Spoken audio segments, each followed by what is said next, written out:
ng gera o kaguluhan man dito sa ating lugar, our ally and our partners are expecting us to fight the war ourselves during the first part of the conflict. Tayo muna ang makikipaggera. Kaya't napaka-importante yung ating unilateral defense plan at itong ginagawa nating exercise na ito. Naku, naloko na mga kababayan. Good morning po sa inyong lahat. Pag-uusapan po natin dito itong mga kasunduluan na kung saan iniisip na nila mga giyera na mga kababayan. Despite na marami pa tayong mga iniisip na problema na kung saan yung mga bilyo-bilyong pera natin ay hindi pa binabalik o PBBM administration mga kababayan. Pero bago tayo tumulak dyan, huwag nyo munang kalimutan i-share, like at subscribe nang sa ganun updated po tayo sa mga balita dito sa ating bansa. Ito mga kababayan, bago natin pag-usapan yung mga kasundaluan na iniisip nila yung mga paano natin dedepensa ng ating bansa at ating munang tatalakayin mga kababayan kung sino yung pinaplano ng mga ilalaban dito kay VP Sara ng mga opposition mga kababayan. Ito po, yung pinaka-competitive daw na mga kalaban ni VP Sara, close na mga kalaban niya, ito pag-usapan natin. Ito na po mga kababayan. Ang tanong mga kababayan, itong dalawang tandem na to, Tulfo Hontiveros, kaya-kaya nila si VP Sara. Itong si Raffy Tulfo, dati pinapanood ko to mga kababayan, na kung saan mga away pamilya, lalo na yung mga nagva-viral dyan sa social media, tinutulungan nito si Senator Raffy. Kaya nga sumikat itong si Senator Raffy dahil sa matulungin sa social media. At itong si Hontiveros naman, kilala isang matapang, malakas, nakala mo malinis yung kanyang paglilingkod dito sa taong bayan. Pero nalink din to sa kickback dito sa kanyang mga insertions na kung saan ibinunyag dati ni Katunyeng mga kababayan. Ito ba yung mga kalaban ni VP Sara? Unless kung may magkakaroon na dayaan. Yan ang pag-asa nila. O itong si Raffy Tulfo na dating nagpapatsutsada sa social media, ba't tumatahimik na to?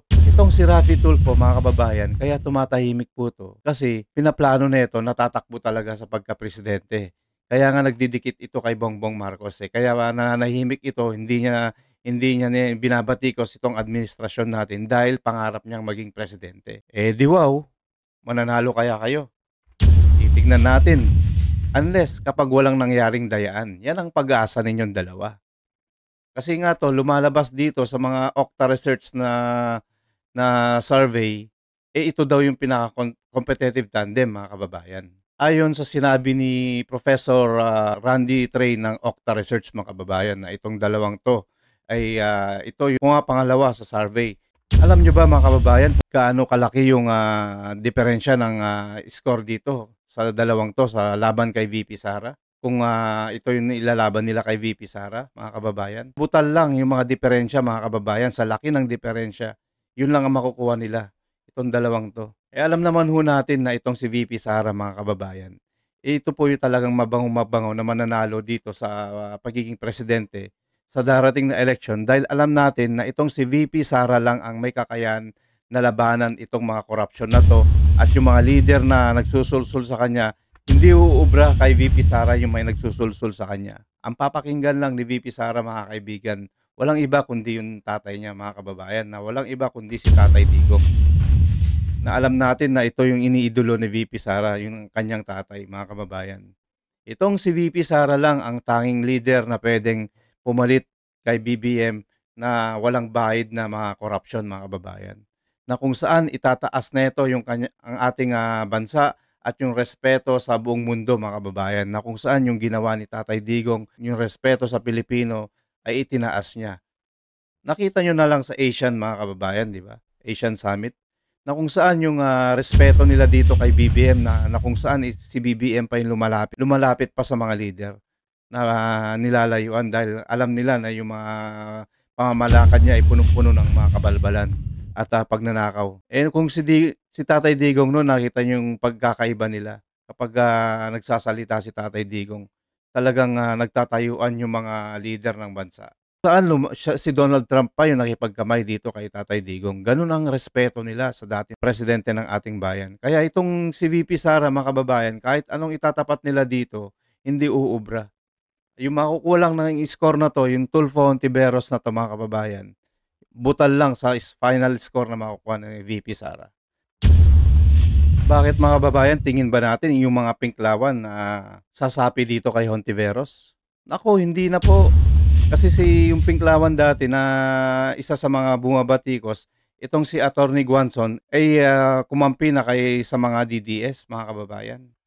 Na kung saan nagustuhan ni Attorney Guanzon yung pamamalakad kasi ni Tatay Digong at itong si VP Sara ay talagang malinis ang kanilang hangarin. Na kung saan ayaw nila sa mga corruption, ayaw nila sa mga drug addicts, ayaw nila sa mga kaguluhan.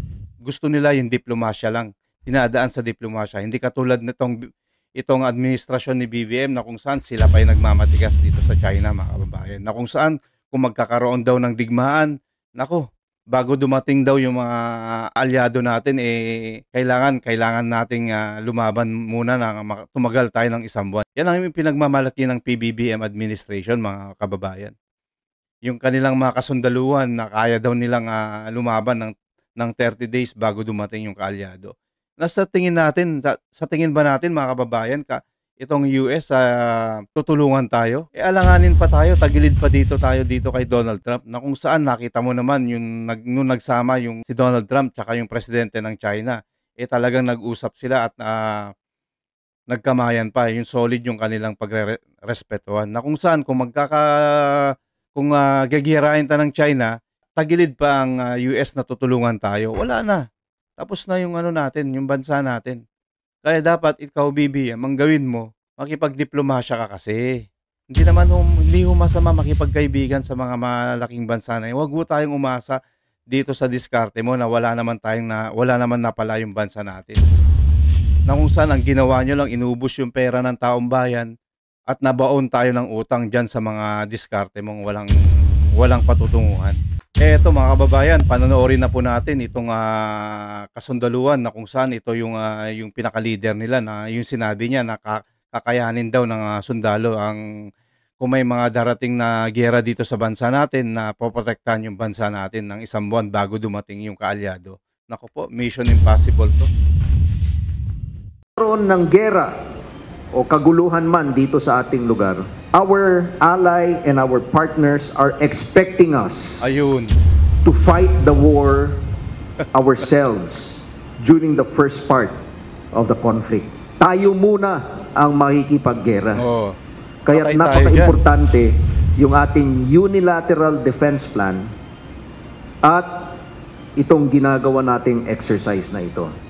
Kailangan muna nating lumabang mag-isa para ipagtanggol ang ating bansa sa sakaling magkaroon ng giyera o kaguluhan man dito sa ating lugar, our ally and our partners are expecting us to fight the war ourselves during the first part of the conflict. Tayo muna ang makikipaggera.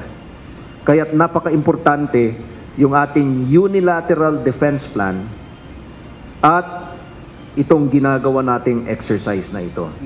Kailangan muna nating lumabang mag-isa para ipagtanggol ang ating bansa sa panahon ng giyera o kaguluhan. Ito ang inihayag ni AFP Chief of Staff General Romeo Browner Jr. Kaya patuloy ang ginagawang pagsasanay at pagpapalakas ng sandataang lakas ng bansa, gaya ng Joint Exercise Dagat Langit Lupa o AJEX Dagitpa 09-2025 na binuksan ngayong araw at tatagal hanggang November 14. Isa itong unilateral exercise ng AFP na lalahukan ng iba't ibang sangay ng sandataang lakas, kabilang ang hukbong dagat, hukbong himpapawid, hukbong katihan at Special Operation Forces. Layo ng pagsasanay na patatagin ang koordinasyon at pagtutulungan ng bawat sangay ng sandataang lakas. Paunlarin ang kanilang mga taktika at pamamaraan sa pagsasagawa ng misyon sa himpapawid, karagatan at lupa.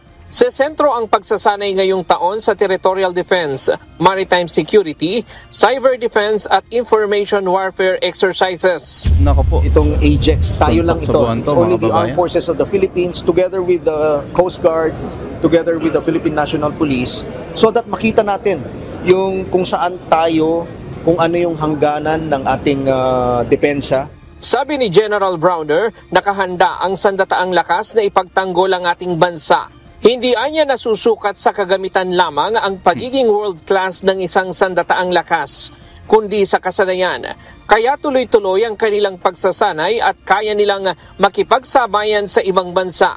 Pero sa ngayon, kulang ang mga resources ng bansa, gaya ng mga barko, aircraft, sensor at fighting capabilities. Kaya patuloy na pinalalakas ang AFP sa pamamagitan ng modernization Mission program. Impossible to, Gayunman, mga kababayan. kailangan pa rin ng tulong ng Kongreso para maibigay ang sapat na pondo upang mapaghandaan ang anumang pangyayari sa hinaharap.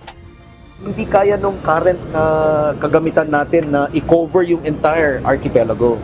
In fact, sa ngayon, nakafocus lang tayo dito sa West Philippine Sea, sa northern part ng ating bansa. Target ng AFP na palakasin ang kakayahan nito upang sakaling magkagiraman ay kaya nilang tumagal ng hanggang 1 buwan sa pagdepensa sa bansa nang walang tulong mula sa mga kaalyado. Ayan po mga kababayan, nakita nyo naman na kailangan daw natin tumagal ng 1 buwan. Ako po, yan ang pinagyayabang ng ating kasundaluhan na kung saan isang suicidal mission to mga kababayan. Kung itong mangyayari na wala man lang tayong asahan, hindi ho tayo pwedeng uubra dyan sa China mga kababayan. Una sa lahat, baka 15 minutes lang o 10 minuto lang tapos na yung giyera. Hindi pa nakarating dito yung mga kaalyado natin tapos na yung bansa natin. Talagang pinahamak tayo ni BBM mga kababayan. Ano pa yung budget na sinasabi nila na palalakasin yung bansa natin?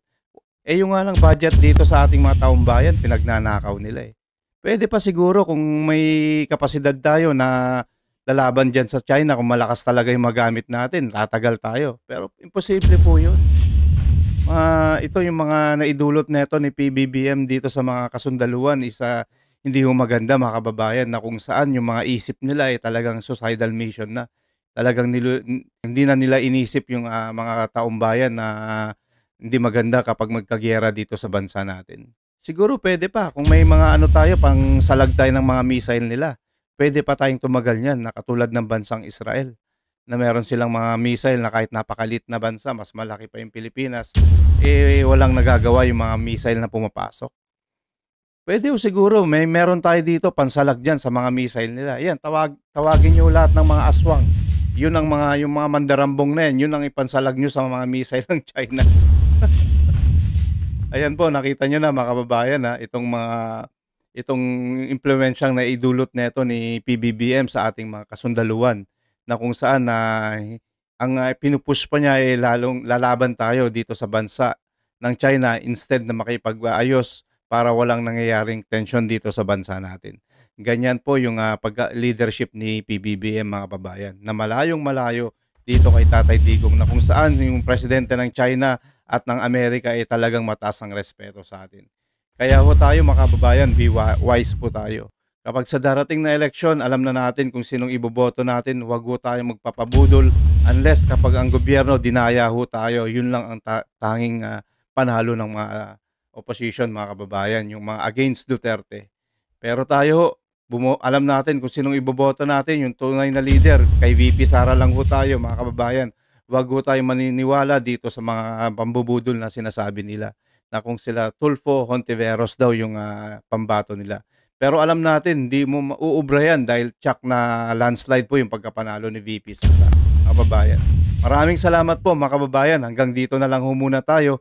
Huwag niyong kalimutan i-share, i-like, subscribe nang sa ganun napapanood dito ng ating mga kababayan. Mga balitang nangyayari dito sa ating bansa. News That Matters po mga kababayan. Maraming salamat and God bless.